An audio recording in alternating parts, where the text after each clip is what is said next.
শীতের মৌসুমে 4টা আমল করব। 1 নম্বরে রাতে উঠে তাহাজ্জুদ নামাজ পড়ার চেষ্টা করব। রাতে উঠে কি করব? এশার নামাজটা জামাতের সাথে পড়ব, ফজরের নামাজটাও জামাতের সাথে পড়ব। আল্লাহ নবী সাল্লাল্লাহু আলাইহি ওয়াসাল্লাম বলেন, যে ব্যক্তি এশার নামাজ জামাতের সাথে পড়বে, পুরুষরা, মা বোনেরা না, পুরুষরা এশার নামাজ যারা জামাতের সাথে পড়বে, আল্লাহ তাআলা অর্ধেক রাত ইবাদত করার সওয়াব দান করবে।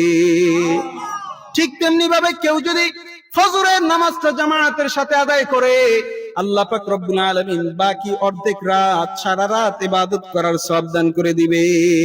মোট কথা, এশা আর ফজরের নামাজটা যদি জামাতের সাথে আদায় করি, আল্লাহ পাক রব্বুল আলামিন সারা রাত ইবাদত করার সওয়াব দান করবে। সারা রাত ইবাদত করার সক্ষমতা আপনার আছে? আছে?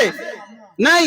তাহলে আপনি যদি চান, আপনার আমলনামায় কিন্তু সারা রাত ইবাদত করার সওয়াব নিতে পারেন। সেটা কিভাবে? আপনি ঈশার নামাজ জামাতের সাথে পড়বেন, আবার ফজরের নামাজ জামাতের সাথে পড়বেন। নবীজি বলেন, সারা রাত ইবাদত করার সওয়াব আমি আল্লাহ তাআলা দিয়ে দেব। সুবহানাল্লাহ। 2 নম্বর আমল,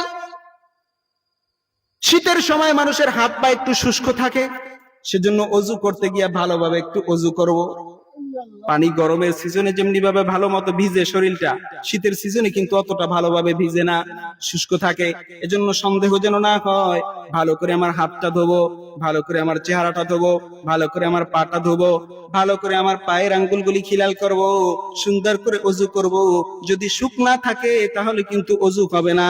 তাহলে শীতের মৌসুমের 2 নম্বর আমলগুলো সুন্দরভাবে পবিত্রতা অর্জন করব, সুন্দরভাবে পবিত্রতা অর্জন করব।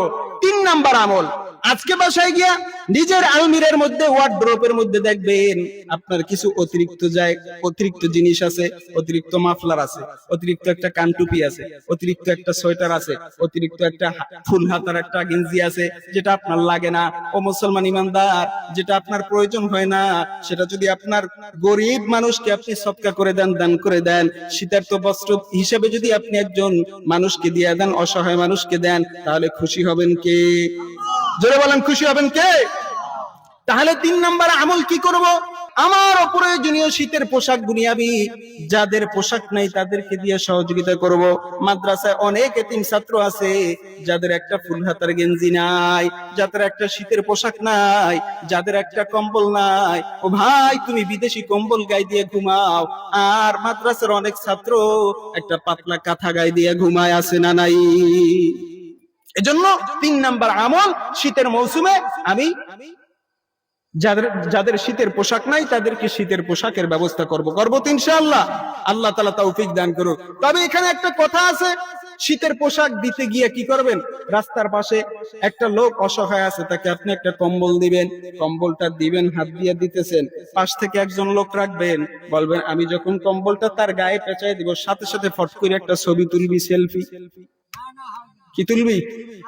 সেলফি তুলবেন।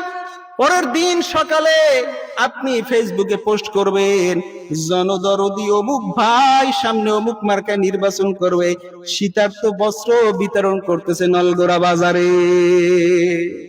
এটা দিবেন, কি বলেন? তাহলে খুব ইখলাস হবে। দিবেন কার জন্য? জোরে বলেন, কাকে খুশি করার জন্য? ফেসবুকে দেওয়ার দরকার নেই। ফেসবুক দিয়ে কি করবেন মিয়া?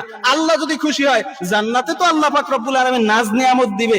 দুনিয়ার ফেসবুকে দিলেই বা কি আর না দিলেই বা কি? আপনি যদি আল্লাহকে খুশি করার জন্য আল্লাহর রাস্তায় দান করেন, শীতের বস্ত্র আপনি গরিবকে দান করেন, আল্লাহ যদি খুশি হয়, এই আপনার এই আমলটা যদি আল্লাহ কবুল করেন, তাহলে আপনার আর কিছুর প্রয়োজন আছে? মানুষকে দেখানোর জন্য না। ইন্না সলাতি ওয়া নুসুকি ওয়া মাহইয়ায়া ওয়া মামাতি লিল্লাহি রাব্বিল আলামিন।